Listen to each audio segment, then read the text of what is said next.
ಓಂ ನಮಃ ಶಿವಾಯ. ಯೋಗ ಬಂಧುಗಳೇ, ಇವತ್ತಿನ ವಿಷಯವೇನೆಂದರೆ ಪಂಚಕ್ಲೇಶ. ಪಂಚಕ್ಲೇಶ ಎಂದರೇನು ಅನ್ನೋದನ್ನು ತಿಳ್ಕೊಳ್ಳೋಣ. ಪಂಚ ಅಂದರೆ 5, ಕ್ಲೇಶಗಳು.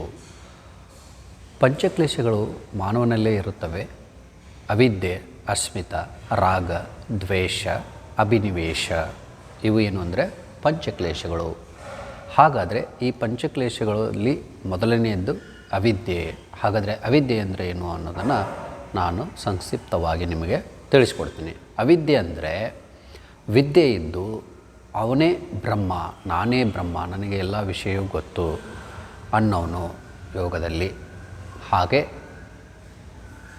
ವಿದ್ಯೆ ಇದ್ದು ಸಂಸ್ಕಾರವಿಲ್ಲವೆಂದರೆ ಅಂಥ ವ್ಯಕ್ತಿಗಳು ಅವಿದ್ಯೆ.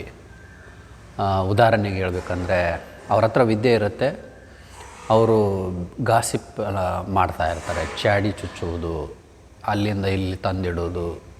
ಇಂಥವರೆಲ್ಲ ಏನು ಅಂತಂದರೆ ಅವಿದ್ಯೆಯಲ್ಲಿ ಸೇರ್ಪಡೆ ಆಗುತ್ತಾರೆ. ಯಾಕಂದರೆ ವಿದ್ಯೆ ಇರುತ್ತೆ ಇವರಿಗೆ, ಆದರೆ ಅದನ್ನು ಅವರು ಸರಿಯಾದ ಕ್ರಮದಲ್ಲಿ ಬಳಕೆ ಮಾಡುವುದಿಲ್ಲ. ಇದು ಪಂಚಕ್ಲೇಶದಲ್ಲಿ ಮೊದಲನೆಯದು ಅವಿದ್ಯೆ. ಹಾಗೆ ಇನ್ನು ಉಳಿದ 4ಗಳನ್ನು ನಾವು ಮುಂದಿನ ವಿಷಯಗಳಲ್ಲಿ ತಿಳ್ಕೊಳ್ಳೋಣ. ಫಸ್ಟು ಇವತ್ತು ಬರೀ ಅವಿದ್ಯೆ ಅಂದರೆ ಏನು ಅನ್ನೋದನ್ನು ತಿಳ್ಕೊಂಡ್ರೆ ಸಾಕು. ಇನ್ನೂ ಒಂದು ಉದಾಹರಣೆ ಹೇಳಬೇಕು ಅಂತ, ಸಾಕಷ್ಟು ಉದಾಹರಣೆಗಳನ್ನು ಹೇಳ್ಬೋದು. ವಿದ್ಯೆ ಪಡ್ಕೊಂಡು ಗರ್ವದಿಂದ ಮೆರೆಯುವವರು, ಅಹಂಕಾರದಿಂದ ಮೆರೆಯುವವರು, ಆಮೇಲೆ ಗಾಸಿಪ್ ಮಾಡೋರು, ಆಮೇಲೆ ನನಗೆ ಎಲ್ಲ ಗೊತ್ತು ಅನ್ನೋರು, ಇವರೆಲ್ಲ ಒಂದೇ ಕ್ಯಾಟಗರಿಯಲ್ಲಿ ಬರೋರು, ಅಂದರೆ ಅವಿದ್ಯೆ ಅಂತ. ಇದು ಯೋಗದಲ್ಲಿ ಬಂದಿರೋದು.